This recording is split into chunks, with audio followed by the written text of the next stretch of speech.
You're listening to 7 Million Bikes, a Vietnam podcast. My name's Neil Mackay and I'll be your host.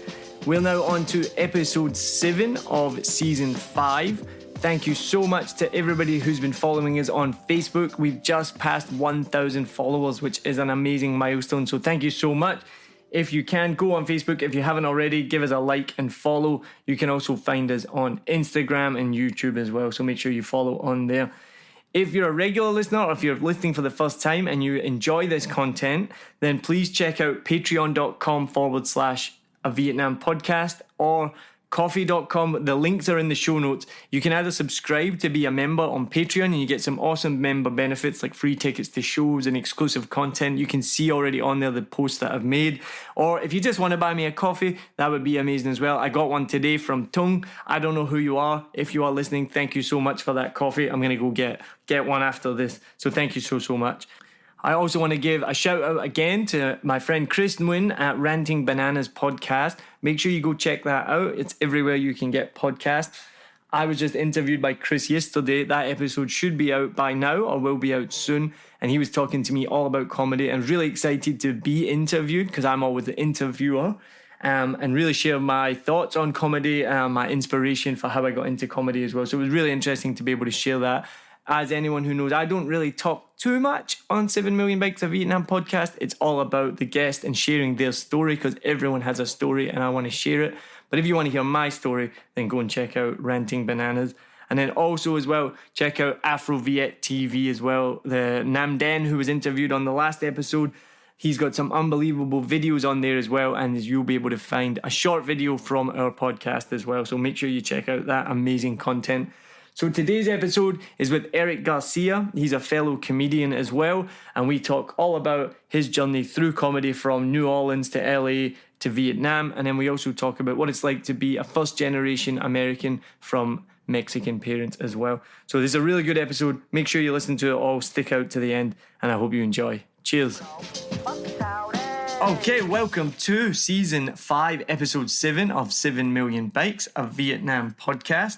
Now, my guest today is one of a raft of comedians that have now made their way down from Hanoi to Ho Chi Minh City, which includes Kelso Dowling, who is the opening guest of this season, Craig Craw, who's going to be the next guest on the show.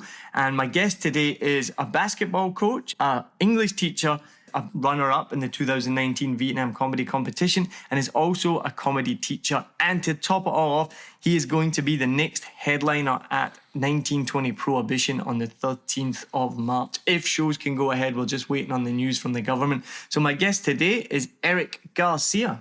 Thank you, Neil. That is a very, very nice intro. Couldn't have written it better myself. It's almost as if you told me that information before we started. yeah, but there's a reason for everything. But yeah, thank you, Neil. It's awesome. It's awesome to be here. Congratulations, 5 seasons. Thank you very much. I was much on the. I'm not very good with podcasts, so when you told me, it's like, oh, be a part of my podcast, I was like, oh, sure. And then I see like season 1, season 2, season 3. I was like, oh wow, this is okay. So thank you. It's good to be on here. One of the best compliments I've ever had was from someone you know, Greg Anderson, up in Hanoi when I met him when I was up there. And it was season 1. Yeah. And it was only a few episodes in, and he posted on Facebook, he said, the compliment was, it sounds like a real podcast. That is absolutely a great compliment. And I was like, yeah, I mean, because a lot of podcasts are pretty like amateur, you know. Yeah. Well, I mean, this is still amateur, right? But from the beginning, I've tried my best to make it sound like a real podcast. So we have intro music. I try and make it sound professional. So. I don't know if he meant it to be that much of a compliment, but I took it as like a compliment. Well, you got 5 seasons till, we can say it's intermediate, not amateur, not pro, you're in that intermediate stage, which is good, good. I'm in that zone, right? So you've made the trip down, as I mentioned, with Kelso. You didn't all come together, but you've all come about the same time. So what was your reason for moving down to Saigon? I loved living in Hanoi. I lived there for 5.5 years.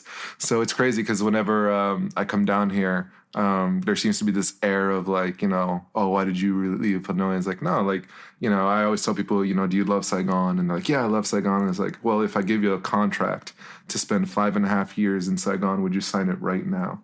And, there's always that apprehension, you don't spend that long at some place without loving it. But I just kind of hit this Groundhog Day, mode where every day just kind of felt the same. And whenever I'd go out, it always just, it felt like I knew everything. I knew everyone, and I knew how the night was going to go. I knew where the night, when you bar hop, it's supposed to be spontaneous, but like, I know it's like, all right, it's going to go here, here, and here. Like I can call it out. So yeah, I just needed to change, for 5.5 years, Hanoi's been good to me, but yeah, I just needed a bit of a different scene. And how are you settling into Saigon? Pretty well, actually. Pretty well. Saigon reminds me a lot of Los Angeles in like how spread out everything is, and just, how much driving is a big part of your daily life. That's LA culture right there. And yeah, I mean, I've received a warm welcome from everybody, and everyone's been so nice to me.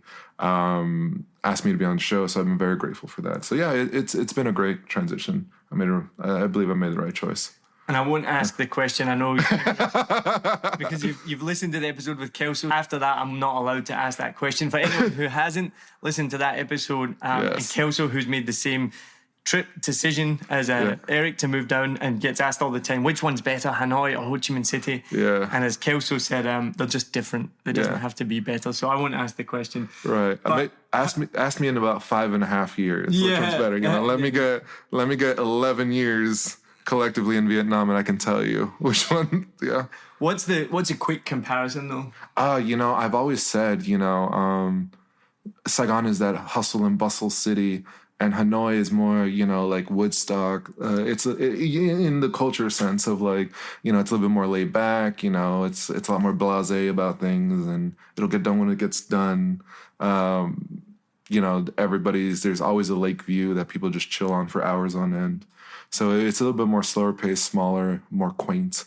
Whereas Saigon, it's, get up and you go. And that's why I say it reminds me of LA a lot. You just get up and go, which I missed, Well, it's interesting because this week I went back and I was listening to an old episode with Francis Fraser Reid that we did last year, pre-pandemic. We recorded it, and it's the top listened to episode. And so I had to go back and listen to it because I'm doing a bit of a project on it, which people will find out about soon.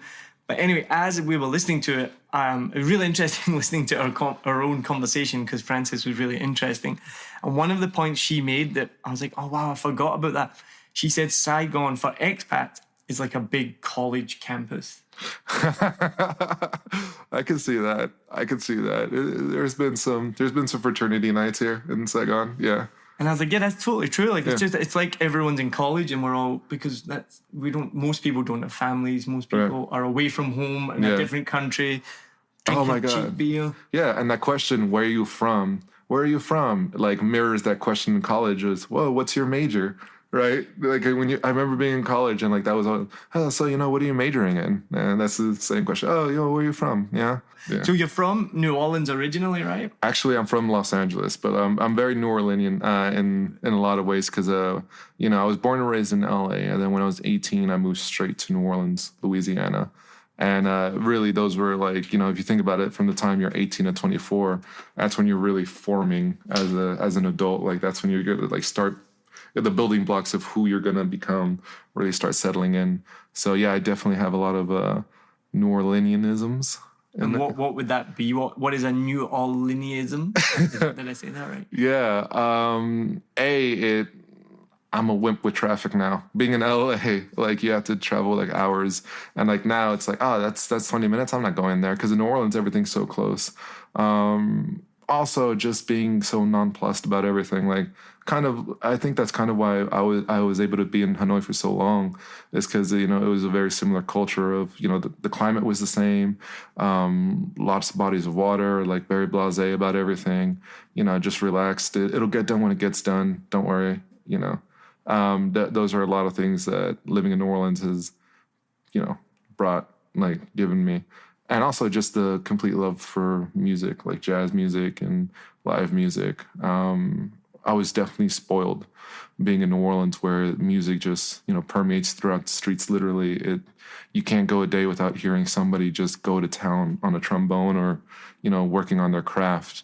And, when you come from a city like that with such big festivals and such a rich culture of music, and you go to a city like Hanoi, you kind of like, I would go out and I was like, it's just, it's not the same, it's not, so didn't really go out to too many music events in Hanoi because, in a way I was just teasing myself because I'd really want to be back in New Orleans for that. It's a big thing that I miss here. I was having a chat last night with a Scottish guy, and we were just talking about the music scene in Glasgow in particular, which has the best music scene, one of the best, for like indie music and things like that, rock and roll. A band I'm really loving right now, they're called Coasts. With Jeremy Long, a guy that I worked with, and he's a good guy. They're like killing it right now. They just got together last year. I love their music, kind of indie rock. They're doing gigs all over, and they just did like a live Zoom gig last week that like watched the whole thing. I actually shared it on the Facebook page, so go and check out the Facebook page and you can see that live gig. So they're really good, so I'm excited to see more of them. And then there's other bands like Skeleton Good. Have you heard of them? No. They're really good, but I haven't seen them in a while. I don't know how often they play. So what then brought you to Vietnam? Brazil, actually. So in uni, I've always wanted, I studied languages as well in uni. So like I studied Italian, and then I realized Italy wasn't for me, and it was a mutual feeling. I just could not get Italian down. And then I learned Portuguese, and I took to it very quickly. And, I picked it up very quickly, and I fell in love with, Brazilian culture. I studied Brazilian Portuguese, not Portuguese from Portugal. And yeah, I wanted to live there. I was looking at Sao Paulo and Rio de Janeiro, and their economy at the time, it still is, just isn't doing so well. So they weren't offering any teaching positions for people to come in. It was always volunteerships. And I was like, all right, let me look at Mexico. And Mexico was offering volunteerships as well. So I was like, all right, I got student loans, I got all these things to pay back. I can't afford to be a volunteer. So I started looking at Southeast Asia, and Vietnam was offering me a 1-year contract with the option to resign. I was like, there you go. That's it. That's what I need. So the plan was to spend a couple years in Vietnam and then eventually make my way to Brazil. And I don't know. I just came and fell in love with the city, fell in love with the country, really. And yeah, it's been 5.5 years and still loving it. Being in Vietnam has been such an amazing base to see other parts of the world, like go trekking in Nepal, go to Thailand multiple times, and, not have to plan half a year to go to Thailand. It can be on a spur moment. Seeing China, just different parts of the world. And yeah, I wouldn't mind staying here for a little bit longer, but at the same time, there's so much of the world that I still want to see and live in as well. Ever since I was a kid, I never saw myself living in the United States. I appreciate everything my parents did for me to give me the opportunity to leave. My parents came to the U.S. from Mexico, and I guess I learned that immigration lesson from them. So I was like, all right, let's keep this train rolling, Mom and Dad. I'm gonna immigrate to another country and just keep family tradition alive. But yeah, I look back at my friends, and they're great. They're getting married, they're having kids, and I'm happy for them. I really am. But I can still look at that and acknowledge I am happy for you, but that is not my route. So when did you start doing stand-up comedy? That's good. Officially 21, my 21st birthday. That's what I did. I was obsessed with comedy since I was 6, man. I saw my first stand-up special, John Leguizamo's Freak, right? That was my first ever special. I saw it on HBO, and I was just captivated. And ever since then, the channel was always put to Comedy Central TV, and I was always watching anything comedy related. So I got really good. As a side effect, I got really good at rehearsing routines and being able to do jokes verbatim. And when somebody would tell a joke, you're telling it wrong. This is how you said. I was one of those people. I was definitely one of those. And my best friend at the time, Hannah, my best friend at uni, she just looked at me and was like, "You always you have a great memory for seeing something once and then just being able to verbatim repeat." I was like, "Yeah, I love comedy." She's like, "Why don't you just start writing your own?" Just write your own stuff and perform it. So on my 21st birthday, I was old enough to legally get in a bar. I still find that so weird. Yeah. 21 but to drink. Oh yeah. Yeah.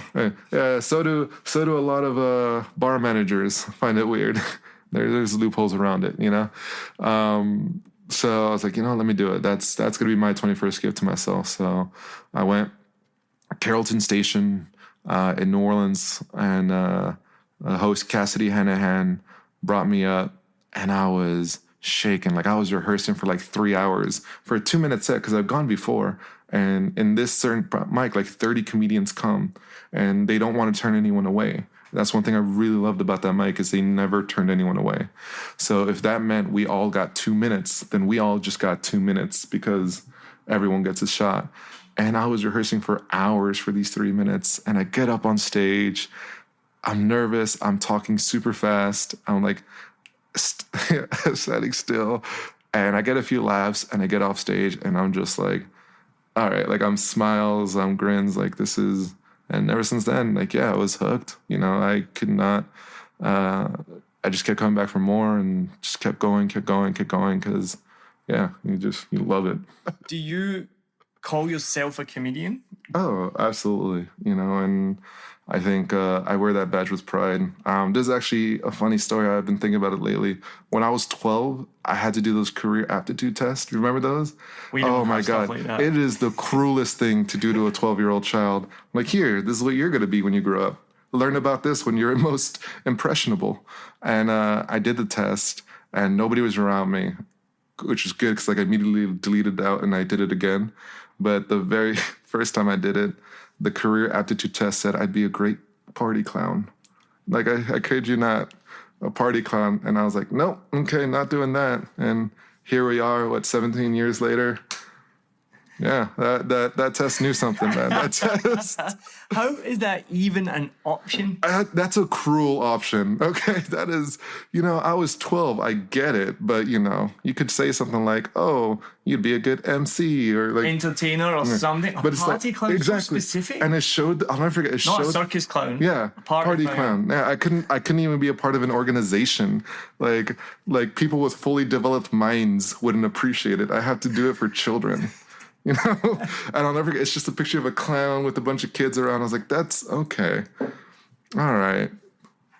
Fuck you.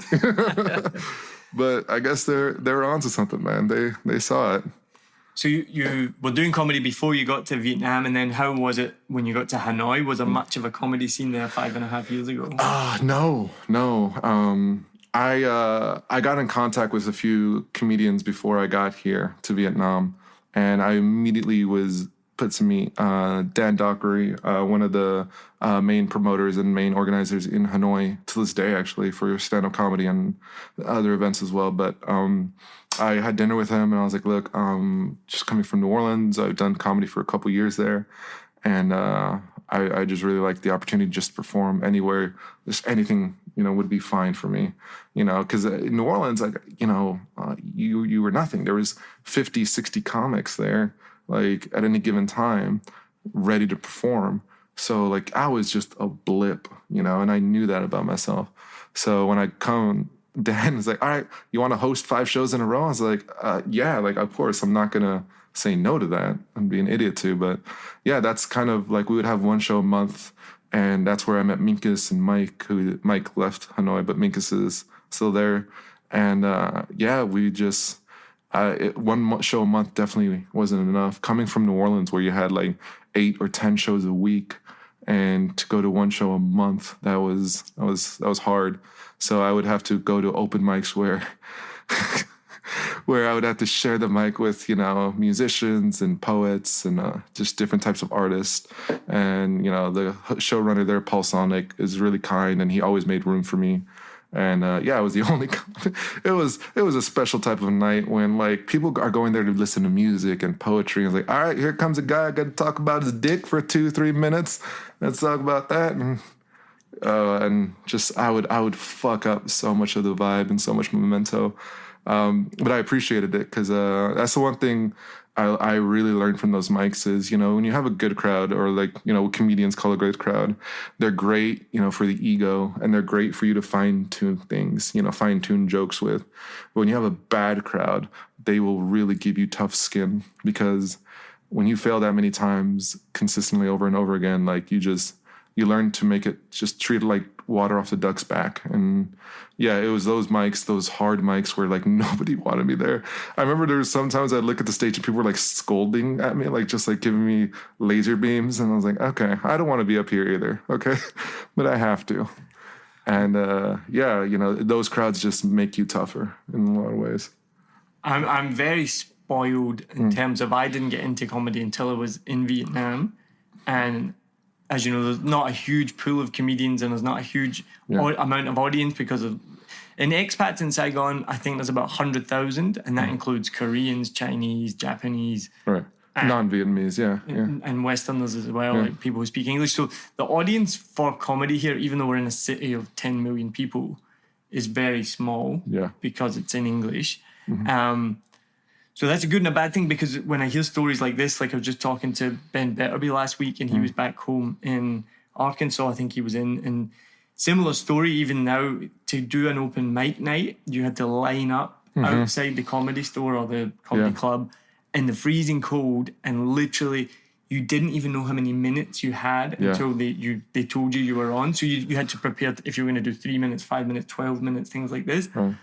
And then you hear stories like you, and then Devin Gray told me as well before when he was in South Africa, you had to, you know, go out and flyer, and unless 20 people came to the show from your flyers, you didn't get a spot. Whereas here in Saigon, the entry is so low because there's not many comedians, not many shows. So you can start performing regularly here without any of those barriers. Right? And I am forever grateful that I started doing comedy in the States before I came here, because that is a standard I always have in my head. And, you know, that's the standard where my foundation was built in New Orleans. So, you know, they're telling, I'll give you my story, is my favorite mic that I would keep coming back to. Carrollton Station, I loved, and I loved that they would do that.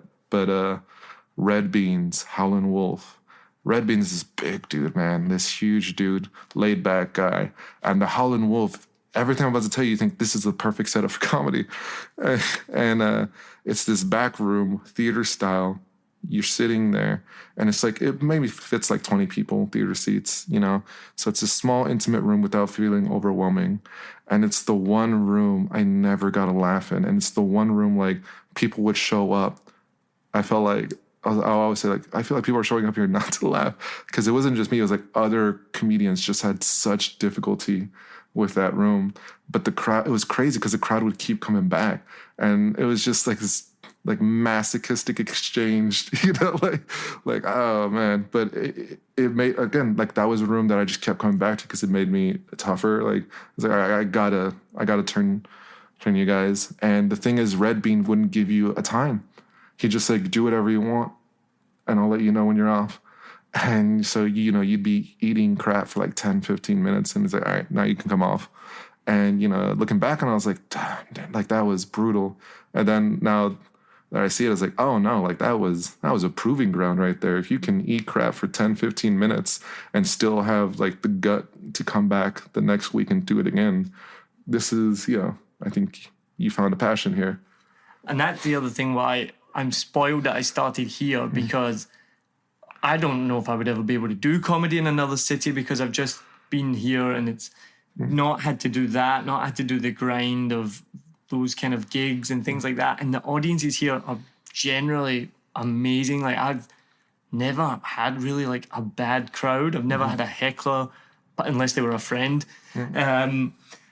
So we're just really lucky here that we get to do that. But at the same time, it's probably not best for my development because it's probably too easy. No, I mean, I don't know. I think if it depends on, for me personally, it depends on how you look at things. Yeah, you know, I usually tell myself, you know, if you have a bad night, don't take it too personally. If you have a good night, don't take it too personally either.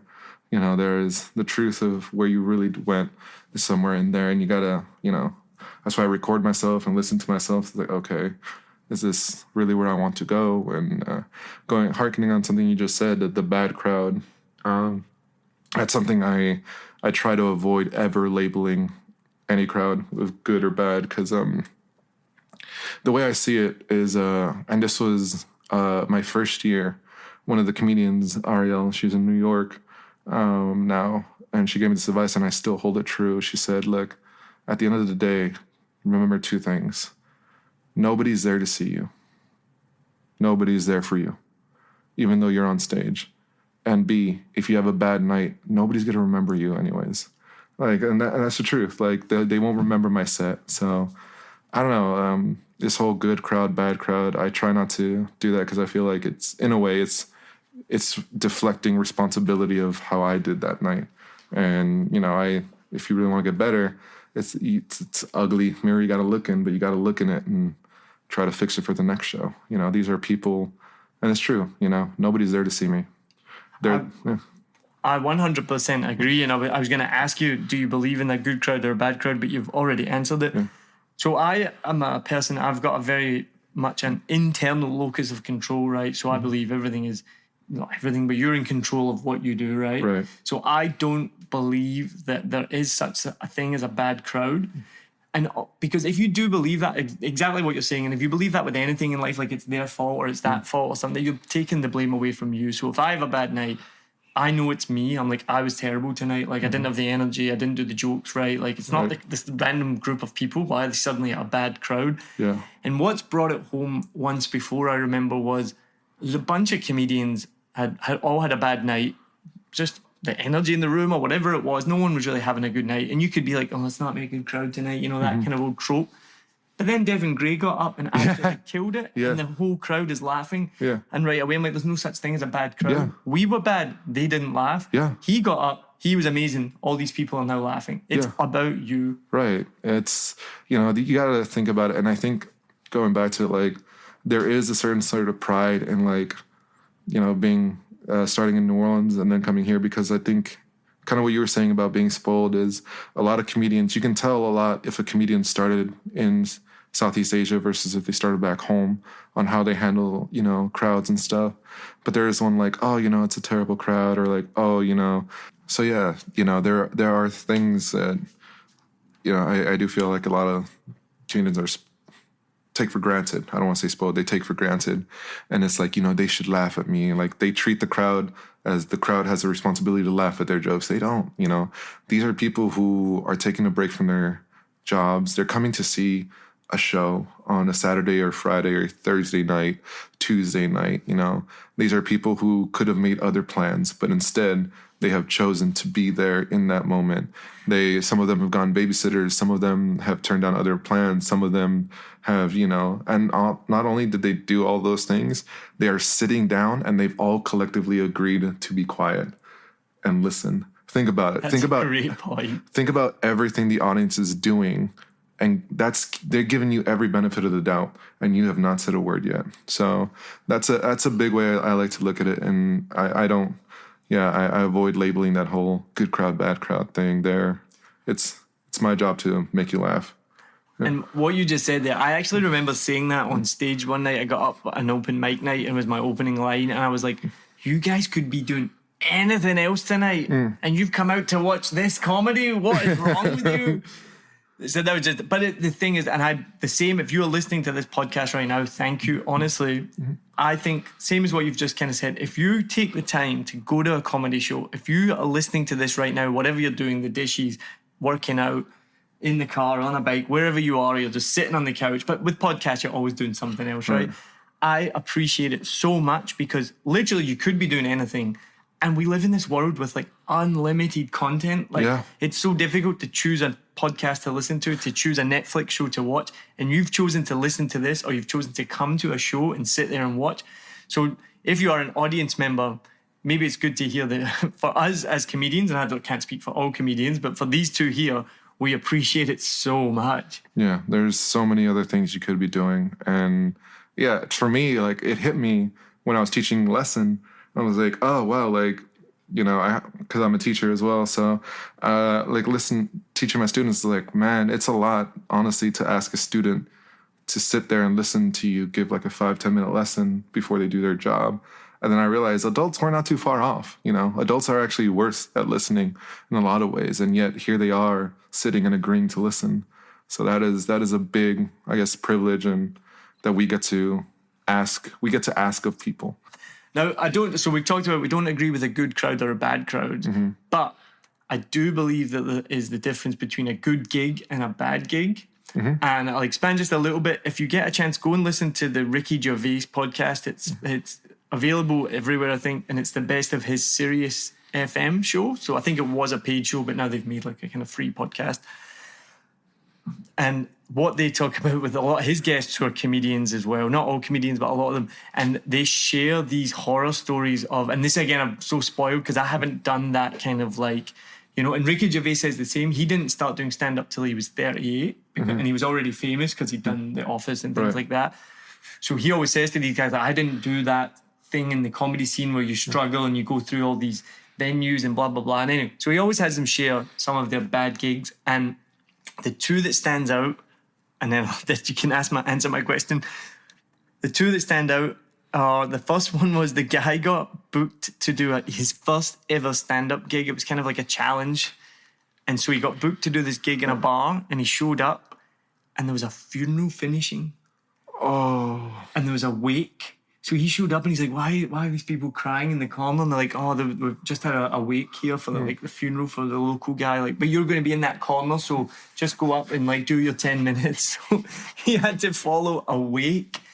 And then this other one, the female comedian showed up to one of these kind of clubs or whatnot.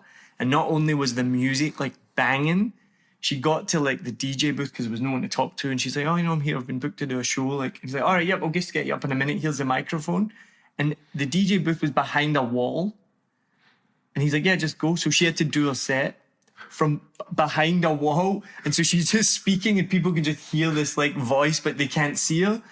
And so again, there is a difference between a good gig and a bad gig. Oh, yeah. Absolutely. Absolutely. I feel for the guy who had to perform at a wake. For his first show? First show. That's a hard act to follow. You know, that is a hard act to follow, to say the least. And then just performing like some omnipotent genie.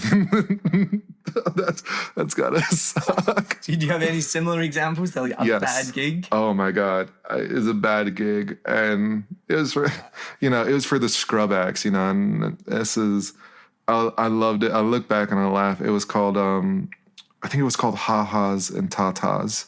And just wait, because it was a stand-up comedy / burlesque show. And it was in the old quarter of New Orleans. And the fucked up part about this was, at that same time, there was already a booked burlesque show and a booked comedy show. And this was the free show. So we were the rejects that couldn't even get to the actual, like, I think it was in the Hi-Hat Lounge comedy burlesque show. So think about the standard of a show like that, and then think about the people who are performing at a show that's not even at that standard. That was us, man. We had no stage. We were just at a bar performing at a mic, and it was like this like cord that just hit the speaker that was right behind us. And there was always this like half a second delay on I don't know why we weren't that far away from the speaker, but like I would talk and then half a second later my joke would come out from behind me and startle me. And oh man.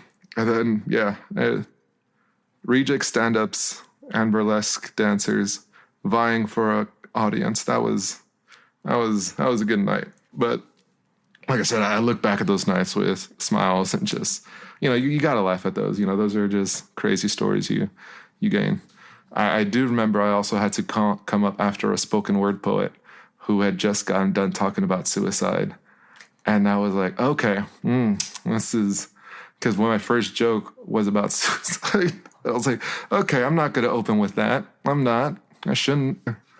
Now, you also are a comedy teacher. Yeah. So how did you get into that? It was, I think in the past couple of years, it kind of came about with, when you've been doing comedy in Hanoi for 5.5 years, and, people usually reach out to you, to talk about like, okay, we're doing a show, we want you to do it. And I'll definitely do it, Or like, oh, hey, we're doing a show, who do you recommend to be performing there? And I realized like, rather than just, because we've had those guys, that come in that like came from LA or like came from the UK, and they would kind of look down their nose at all of us, like they're so much better than us. But then at the same time, they would never extend a hand out and help us become better. Maybe they would, but they would be very selective about it. I did receive some help from some of those comics, but like it wasn't like a universal let's help everyone out. So being there for 5 years, being a staple part of the scene, I had to ask myself if I am one of the top ranked comedians in Vietnam, if I did grind for, the skills that I have now, what is it worth if I'm not using that knowledge and I'm not using that to help others, A, not make the same mistake as I did, B, not take that long to develop, because I took a really long time to develop. And a large part of that is because I had nobody to like really take me under the wing and say, do this, don't do that, let that go, work with this, So looking at the comedians here, I was like, I think it's time, we start writing groups and let's try to teach stand-up to at least give people a foundation so they can, if they want to do comedy, they can do it and they have the right tools to like do it quicker than it took me. Because I was just figuring it out by discovery. So for anyone who is thinking of getting into stand-up comedy, then what would be your biggest tips? Just do it, honestly. So many, and this is not me, this is every stand-up comedian, I believe we get this, where people will walk up to us and be like, oh my God, that's amazing, I want to do it, right? I want to do it, I just don't know how, or like, I'm not ready yet. You're never good. Understand this, you are never ready for what stand-up is. You're not. It took me 7 years to pluck up the courage to get on stage. Yeah, and that's the thing of like, I've seen it with other comedians. They come up confident, and then it's their first time and they come off shaking. Other comedians, they don't know what to expect. Like ultimately, when you're facing a crowd that's silent and they're looking at you and they all expect something of you, you're never really ready for it. So get that excuse out of your head. You're not going to be ready. That is okay. The biggest advice I can give to you is just get up on stage and know that in the back of your mind, you're going to have 10, 15, 20 other stand-up comedians that are going to be ready to shake your hand, hug you, whisper into your ear, encourage you to keep on coming out. Because that's the one thing I like is none of them have not experienced what you've just experienced. So we're definitely going to, just ask you to keep coming out and try to help you in any way we can. So know that. Yeah. Just do it. That's it. I think I almost said, don't say just do it. What's another answer? Because but that is just the biggest thing. You've just got to go and do it, right? Right. Get out your head and understand you're actually a lot more supported than you really think you are. And it's usually coming from the other comics. So you mentioned earlier your parents immigrated from Mexico. Yeah. So what was that like growing up? And I hate to ask, but how has that experience been over the last 4 years under this? Oh, no, don't be. No, thank you for asking, actually. It's been, every year I get more and more prideful of my upbringing. So, I just get everything from my mom, my brother, my sister. Like, we were just there. I'm not the funniest person in my family by far. My brother is the funniest. My mom is vying for second. And my sister and I are duking it out for third. It's that type. But, growing up, it was interesting because it's the world is the normal world, and everything outside of it is strange to you. So I grew up the son of 2 immigrants, and my friends also grew up the sons and daughters of 2 immigrants. And my cousins also, we were the first generation Americans. Me and all my friends, we were a wave of first generation Americans that our parents all came to Los Angeles and, gave up their opportunities so we can have that. It definitely fills me with a lot of pride. Yes, also for my friends growing up, because, the situation that we grew up in where the rhetoric was consistent throughout our entire lives of, calling us things like wetbacks and beaners and, asking them to kick us, asking the government to kick us out or kick our parents out and things like that. It's something you become desensitized to because it's just, it's just how the world sees you. And, we just kind of, grew tough skin to that. But I think as growing up older and seeing not only what I've done, but what my cousins have done and what my brothers and sisters have done and what my friends have done, I feel immensely proud at everything they were doing within their communities, within their families to break out of generational poverty and go into the middle class and bring people up. I'm really inspired by that. So, and in the past 4 years, I've become way more prideful because it wasn't until I left LA when I was 18 that it really started hitting me as far as the negative preconceived notions that everyone would have of me.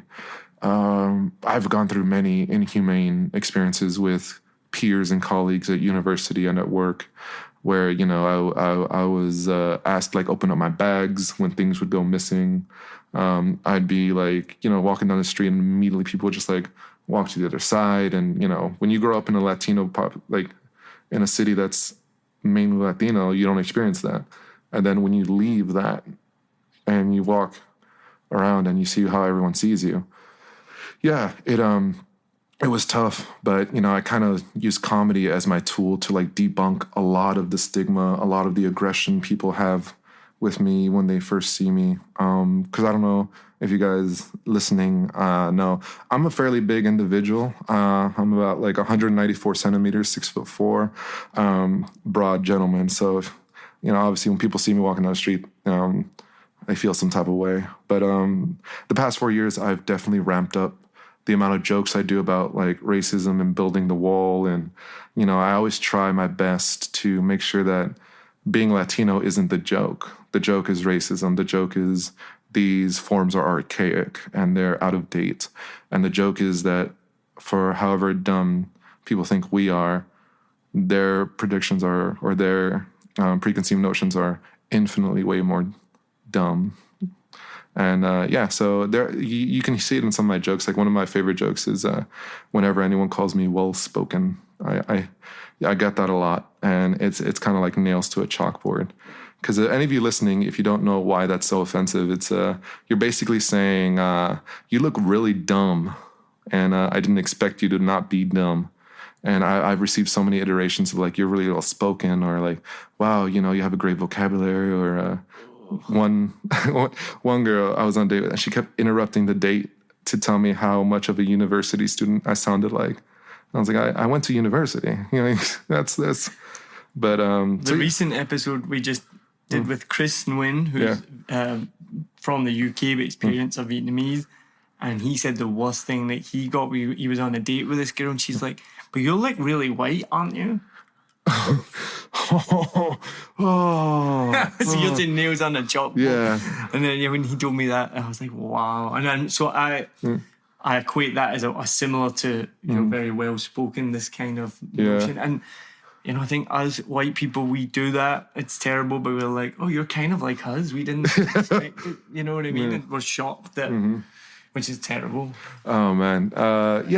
So growing up, and these past 4 years, honestly, I've been very honest on stage. These past 4 years have been nothing new, in it, at least when talking about the politics and the attitudes towards Latino Americans, because it's not just Mexicans, Guatemalans, Puerto Ricans, Dominicans. Everybody gets it in Latin America, and Mexican is just the umbrella that a lot of Salvadorians and Guatemalans get put in as well, and Colombians. But it's what we've been facing our entire lives, and so many people are like, oh my God, Eric, are you okay? It's like my entire life I've been told this. I'm used to it. Are you okay? Is what I asked them. Are you okay right now? Do you need me to talk you through this and I'll hold your hand? But so I think it's a big reason why I asked you to give me the intro that you gave me. It's because, there's so much negativity, negative attitudes and negativity about Latino Americans, both in the news and the media. And in the media, what I mean by that is how we are portrayed in movies, and also how we're not given roles. People forget, everybody was in a hullabaloo about James Bond potentially being black. You remember that?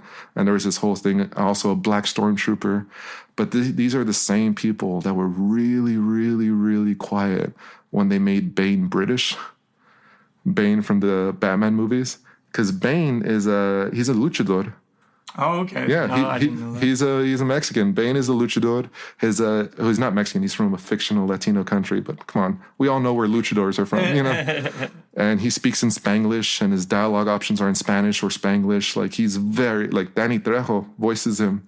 Like he's Latino. Wow. And you got Thomas Hardy, the most British dude. And same thing in Star Trek, right? The Wrath of Khan. Khan is a Latino. Right? Khan is, if you go back to Star Trek and you go back to the episode The Seed, Khan is supposed to be the best parts of all of humanity, or like the highest or the most impressive parts of all of humanity to make the perfect human. That's why he's so strong, he's so smart, he's so fast. And they casted a Latino to portray him because, you know, in 1970s, they had the foresight to realize, oh, Latin America is just a mix of every race. And, you know, I forget his first name, but it's Montalban. There you go. Montalban was playing him. And who did they get for the reenactment? Another British dude, right? Benedict Cumberbatch. But, so yeah, you know, I think it's time that Latinos start getting the roses that they've been long overdue for. What's interesting, have you watched Master of None? Yes. With Aziz Ansari, and he brings up the similar kind of things about how all the roles they go for is like Indian taxi driver, and he has to do the ridiculous voice. And in that show, I think he's like, "Can I not do it in my own voice? Right. Like I'm American, Yeah. you know?" And they're like, "No, do it in the voice or whatever." So, yeah, I guess it's very similar as well with the Latino community as well. Yeah. And Hollywood made money off of demonizing Latinos because when you go back to like old spaghetti westerns, the antagonist would always be a Latino character. So, you know, we're not all bad. We're not bad people. All right, is what I'm saying. All right, we done some good shit. Yeah. You notice this stuff as you get older, the demonization of certain races or whatnot, whether it's that or, you know, all the movies. I think of like, what's that Arnold Schwarzenegger movie? The terrorists are all, you know, with towels on their head. Oh yeah, like Commando or something like that. I'm thinking of the other one where Jamie Lee Curtis is in it. True Lies. True Lies, it's one of my favourite movies. It's a good one, but you watch these kind of movies from back in the day and you're like, yeah, it's just always painting, but they're so American-centric. Yeah. An Anglo-American-centric, white American-centric, right? Like, so the bad guys are always going to be Asian mafia or Iranian terrorists or Mexican immigrants, you know? And it's always that, yeah. So, and as I've grown older, you realise that then what that media is putting out there is then that's what society is then absorbing, you know? So then they're thinking, well, that's how it is, you know? Right. Yeah, and in a way, like it permeates. And people always ask me, like, why do you make such a big deal out of it? Just let it go. And like, oh my God, this. Like, no, because it permeates through it. Because, okay, you might not think Latinos are bad people. Great. Congratulations, you're doing the bare minimum. But you're also not associating us with some of the great achievements we have done and some of the things that could not be responsible without us, you know? I wholeheartedly believe Hollywood would not be there if it wasn't for us. You know, even in the silent film era. In the silent film era, Latinos played a huge role in the actors and actresses. And then when talkies came, a lot of them had accents. And they were some of the first to go, you know, some of the most prominent actors because, you know, they talk with a Latino accent. And boom, you know, that's it. That was all she wrote, despite the fact that that actor had brought in so much revenue for the company. That's crazy. I didn't know that. Yeah. Yeah. So, yeah, you know, it's a big point of pride, especially in the past 4 years. Not because of politically, because socially I still see it in a lot of people. It's like, okay, you need to stop, you know, you need to stop referring to immigrants as criminals. You need to stop referring to them like they're not people, you know. One of my favourite TV shows of all time is The Office, but the American version. Yeah. I love the British one as well. And you know, there's a character in there, Oscar Martinez, who's first generation parents are Mexican. And in one episode, you know, Michael Scott, who's highly offensive, but also like got a heart of gold. He's not trying to offend. Yeah. One of my favorite lines is he says to him, "Is there a less offensive?" You know what I'm going to say? "Is there a less offensive term to you than Mexican?" And he's like, "What do you mean less offensive?" And he's like, "Well, you know, like." And then he moves on. Oh my God, I was having that conversation yesterday actually, because like we were talking about a mutual friend, and or the person was like, oh, you know, and I was like, the black guy, yeah, the black guy. You can say it's just a descriptive factor. You're not being derogatory. You're not implying that they're lesser. You just, you know, that's fine. Like when people say, oh, you know, Eric, which Eric? Mexican Eric. Thank you. Okay, we're getting to where I'm at, you know, that's fine. But like when you're using it to put somebody down, then it becomes a problem. But if you just, for me, right, I do not speak for everyone. You don't? But, no. I tried to. I applied at the meeting to be the spokesman, and America Ferrara beat me out. That's AOC beat me out. There you go. What do you think about people calling her AOC? Because I find it quite, what's the word? Demeaning, I guess. Like, can you not just say her full name? Is she the only person that we're so lazy that we can't say Alexandria Ocasio-Cortez? Like, I know it's a bit of a mouthful. There's a lot of consonants in there. It's a double-barreled name. Right. But maybe I'm wrong. Is there anyone else where we only say their initials? Right. I don't know. You know, I never thought about that, but that is a very good point. Yeah. It bugs me. I think it's so disrespectful. That's what I'm looking for. Disrespectful. Right. And how we, just treat political figures in general, because we can all pronounce Benedict Cumberbatch like him. Right? Yeah, we don't call him BC. Yeah, we want to call him BC. So yeah, I'm with you on that. Alexandra Ocasio-Cortez. Yeah. It's not that difficult, right? No, not at all. Yeah. I can say all types of Boo Radleys, Annie Janes, and you can say 3 words. Yeah, right. Yeah.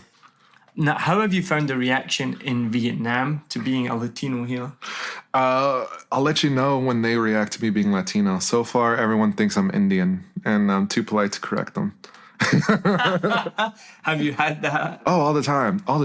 You know, and that's one of my jokes as well. You know, it's I came to Vietnam to become an American, and that's crazy. Where I'm an American first, you know, I'm a man second, and I'm an Indian third.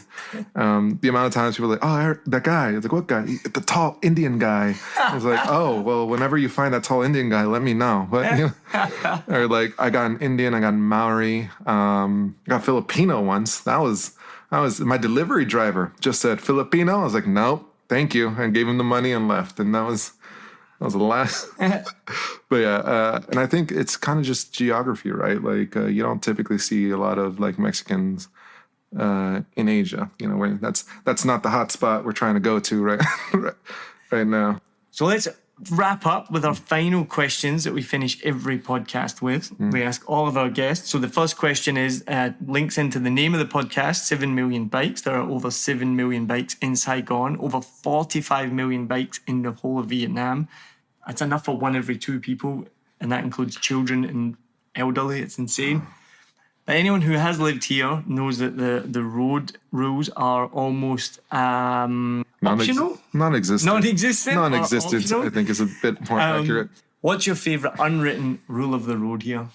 Red lights basically mean check both ways to make sure no cars are coming, then go. Oh, I love that rule. It's such a time-efficient rule where, like, you know, just, okay, well, how much I got? 50 seconds for this red light? Ah, fuck that. I'll look to my left, look to my right. Nobody's coming. I'll just drive on through. And, yeah, it's a victimless crime, you know? It makes so much sense. I mean, when I went back home, it was just so frustrating.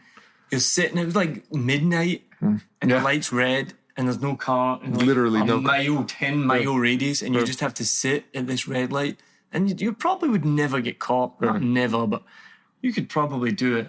But we just follow this rule that we're just going to sit here at this red light for 60 seconds and just wait until it changes, and then I can go. Nah, if you're not going to hit that intersection in 5 seconds, that's a green light to me then. Like, if I see a car coming, it's like, yeah, they're not going to get there in time, and I'll just take off. Yeah, that's one of my favourites as well. Now, I haven't asked you this question yet. I normally ask everyone, and I'll probably already know the answer, even though you've been here for 5.5 years. Do you speak Vietnamese? Oh, very little. Very. We're shocking, aren't we? All those immigrants were terrible. Oh, we're the worst immigrants. We are. Yeah. And that's the thing. We're not expats. No, we're immigrants. Okay. Some of us come in here, marry a Vietnamese woman, get an anchor baby. That's an immigrant. Okay. That is, wear that badge. Do you know who speaks the worst Vietnamese? Who? Guys with a Vietnamese partner. Yes.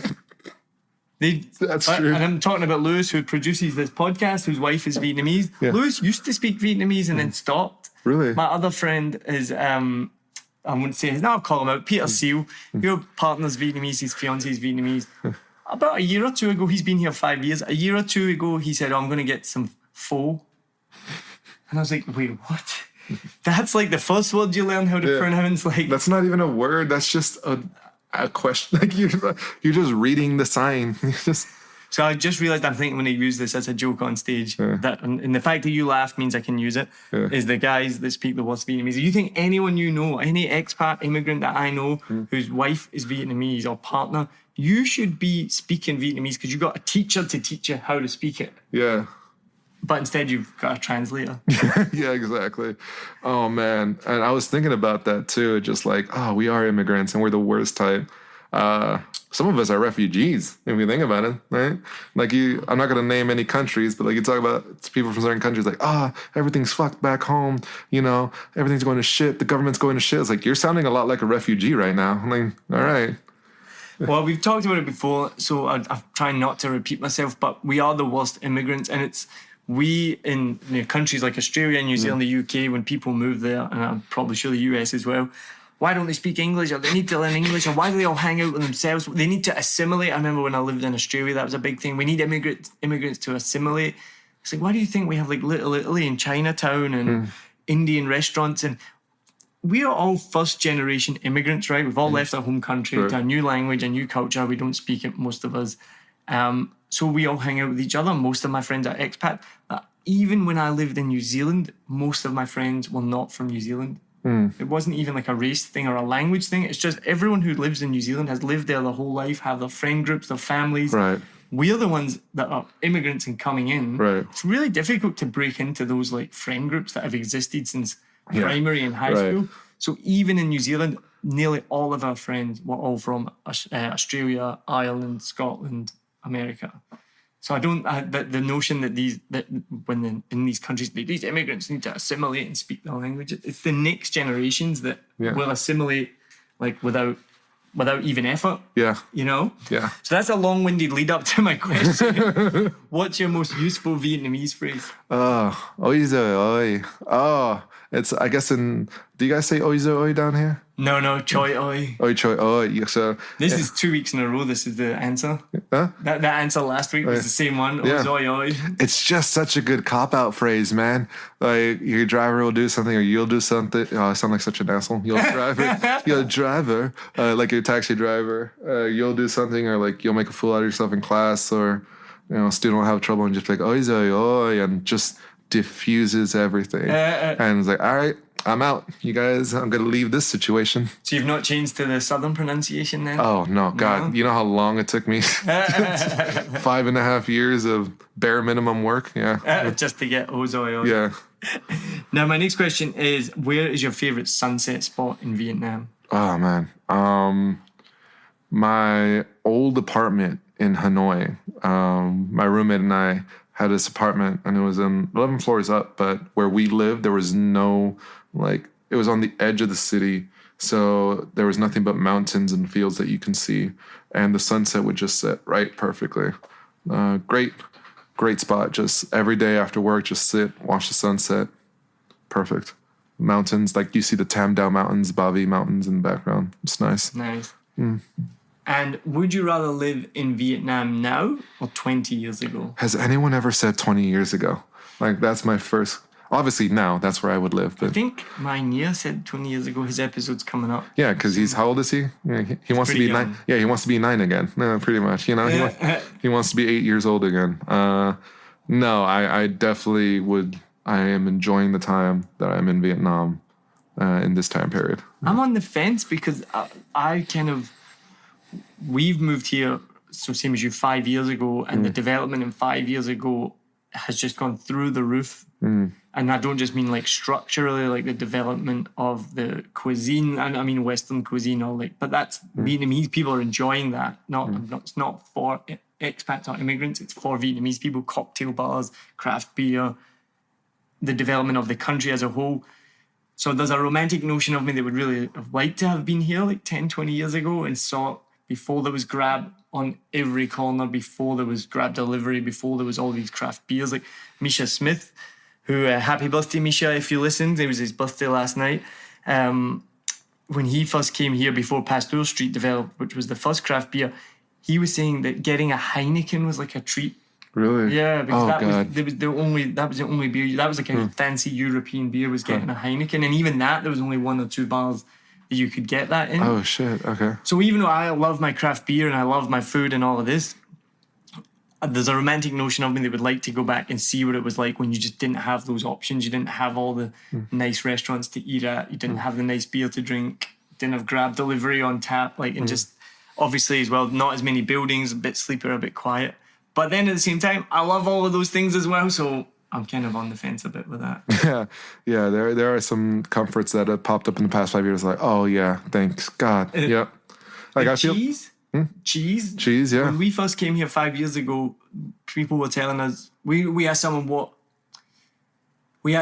should we bring or what will we miss the most if we moved to Vietnam, and they were like cheese.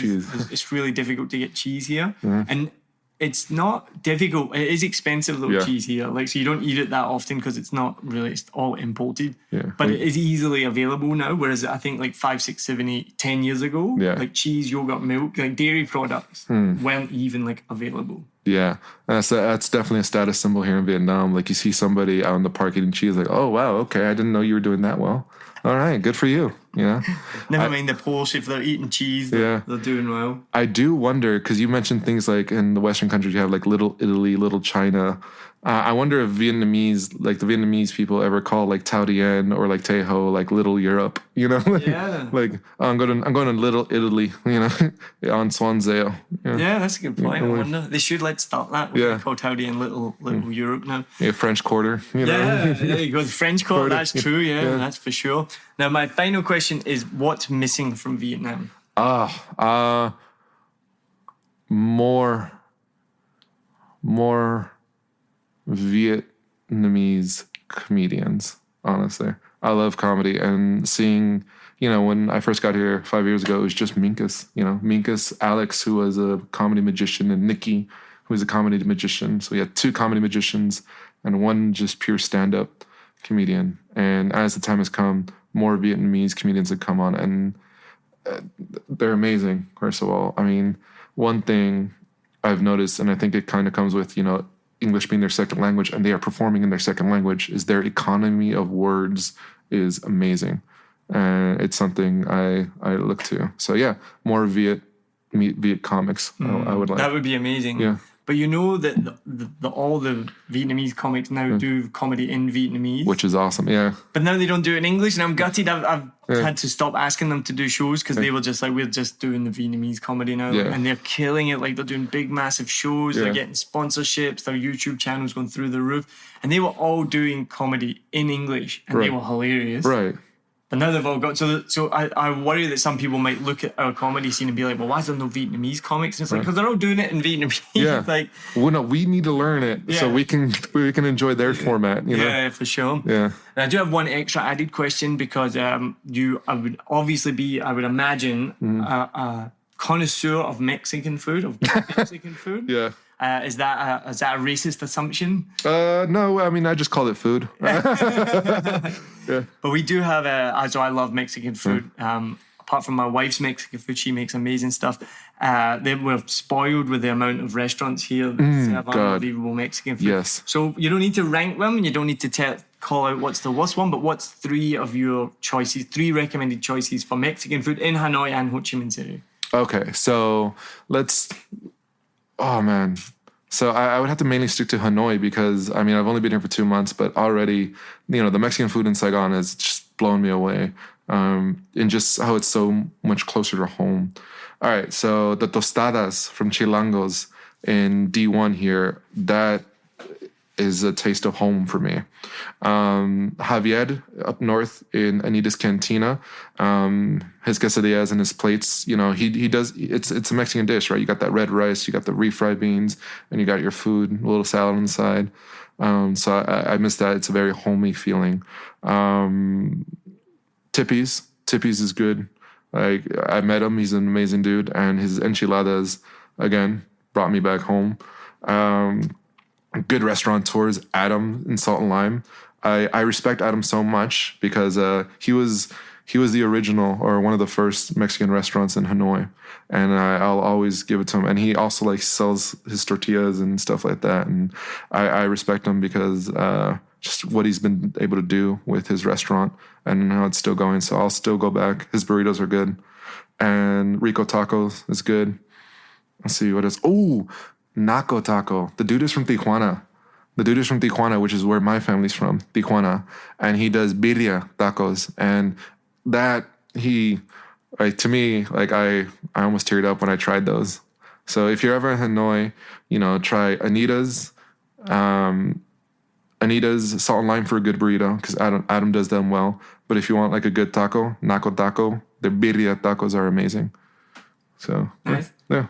No, it's good. I like asked you for 3 and you just got so excited. You're just firing them out. I love it. There's a new taco spot. Have you been to the German Beer Hall on Twee? And Luis has a new taco spot. I'm forgetting his last name, Luis. Luis, yeah. He's Chilangos, right? It's not Chilangos, no. Isn't he the owner from Chilangos? Or they just probably have the same name? I'm not 100% sure, but anyway, if you want good tacos, go to the German Beer Hall. They've got all the food stalls there, and he's just started last month, and the tacos there are amazing. We were in the German Beer Hall a couple of weeks ago for a beer and ended up buying a whole enchilada from him because it was just, I was like, I want your food. Yeah. So good, so check that one out. I also hear there's one out there that it's been, oh God, and if I missed you in Saigon, I'm sorry, but there's been, it's hard. There's one in Taudien that's really good as well. The dude's from Cali, Via Q dude. District Federal. Not District Federal. They're good. But it's this guy, Matt, from his restaurant's in Taudien, and he does a great burrito mojado. See, that's the thing, because like they all have one thing that I crave, and sometimes I'll crave. It's like, all right, it's burrito mojado night. Let's go to Taudien. So I'm ready for Mexican food now. It's coming up to lunch, so I think I know what I'm going to be getting. Yeah, same. Tippy, I'm going to be giving you a shout in a minute. Yeah. Well, look, tell us what's coming up next for you. So we know I mentioned in the beginning, we got the headliner show. Tell our listeners more about that. That's coming up on the 13th, and tell them where they can follow you, where they can watch you, how can they interact and get in touch with you. All right. So if you guys want to follow me, you guys can follow my Instagram at All the Odd Reasons. All like everything, and then odd like strange. All the Odd Reasons on Instagram. Next show is on the 13th. Casey is going to be opening up. She's a great new comic that's just appeared on the scene. I've seen her perform, and I've heard great reviews as well. And she's just loads of fun to watch. So I'm excited to perform with her. Saturday the 13th. Where can we get our tickets? Online, right? At 7millionbikes.com. You can reserve our tickets. And I'll be performing at a few shows throughout this entire month. So if you want, you can just follow my Instagram, and I'll post all my shows on there. Awesome. And explain, what is the headliner? What makes it different? Oh, the headliner, what makes it different is there's only two comics, right? So you're not going to get 5. It's just Casey and I. Casey's doing a 25-minute set. And then I'm doing a 45-minute set, so it'll be a bit of a longer set. And it's hosted by our great podcast host, Neil, and his 7 Million Bikes. So, of course, it's going to be a great show. I'm obviously going to work my best to give you guys a great night. You know how I feel about audiences and the responsibility we hold. So hopefully I live up to that. And I look forward to seeing you guys all there. And this is a limited availability, so there's only 30 seats available in 1920 Prohibition Bar. So you actually go on the Facebook page, find the event, and the link is in there to buy your tickets, which will take you to another website. But it will sell out. Every single one of the headliner shows that we've done has sold out. It's always a great night. So make sure you go on there and get your ticket if you want to see Eric, Casey, and me at 1920 Prohibition Bar. So awesome. Thank you so much. It was wicked. I really enjoyed chatting. It's good to talk about comedy. I don't talk about comedy so much, so it's good to have a bit of a deeper dive into a comedian's life. But also interesting, the point of a Vietnam podcast is everybody has a story, and so I'm excited to be able to share your story and learn more about you. So thank you for coming on. Thank you so much, Neil. This has been awesome, man. I appreciate it. Cheers. Cheers. Thanks for listening to this episode of 7 Million Bikes. I want to say a massive thank you to Lewis Wright, who's the producer of a Vietnam podcast. Make sure that the sound quality is tip top for you. I want to also give a massive shout out to Devin Gray and say thank you so much for helping the new website that's just been developed and published. So check out 7millionbikes.com. Could not have done that without Devin Gray, who's also supported with some of the graphic design on the logo. So thank you so much to Lewis and Devin. I also want to say a massive thank you to Len Nguyen, who's always been a massive supporter of 7 Million Bikes. She actually helped design the original logo. And she's now going to be helping even more. So thank you so much, Leigh. And again, thank you so much to everyone for listening. I really appreciate you taking the time out of your day. I hope you enjoyed that content. You can send us a message on Facebook or Instagram. Let me know what you think of this episode. Let me know what you think of 7 Million Bikes. Any feedback, suggestions. I love to hear from people. It would be amazing. And if you do enjoy this content, please look us up on patreon.com or coffee.com. The link is in the show notes and you can support 7 Million Bikes. So thank you very much. Cheers. And of course, thank you so much to our current Patreons, Brandon Thompson and Zion Johnson.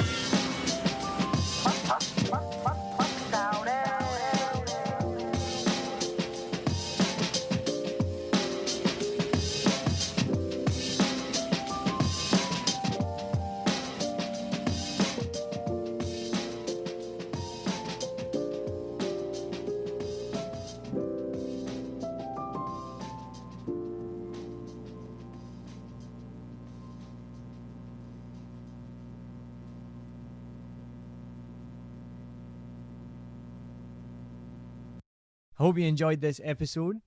If you're like me, you may use your laptop at places where you have to use public Wi-Fi.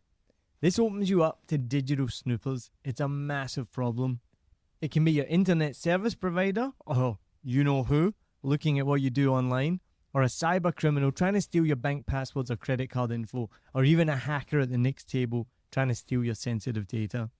These days, it is vital that you keep your data safe. NordVPN keeps all of these snoopers away. It makes your internet activity private, protects you from accessing dangerous websites that are phishing for your data, and lets you enjoy your favorite content securely, even while away from home. And it's easy to use, even I could use it. I've actually been using NordVPN for years now here in Vietnam, and I'm excited to be an affiliate partner with them. I've used NordVPN to watch Netflix, BBC, Disney Plus with ease. And I also know that my information and data are safe from prying eyes, whoever they may be. Join now and you'll get 68% off and 3 months free when you go to my link, nordvpn.com/SMB.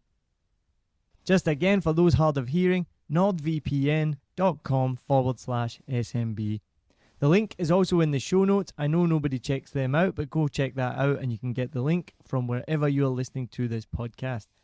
As an affiliate partner, it also means that I will get a small commission when you sign up, but at no extra cost to you. So not only will you be getting a great deal through 7 Million Bikes, you get a great VPN and you'll be supporting 7 Million Bikes podcast. Stay safe online and enjoy the shows you love. Any questions, just let me know. You know how to get in touch with me. And thanks for listening to this show. Cheers.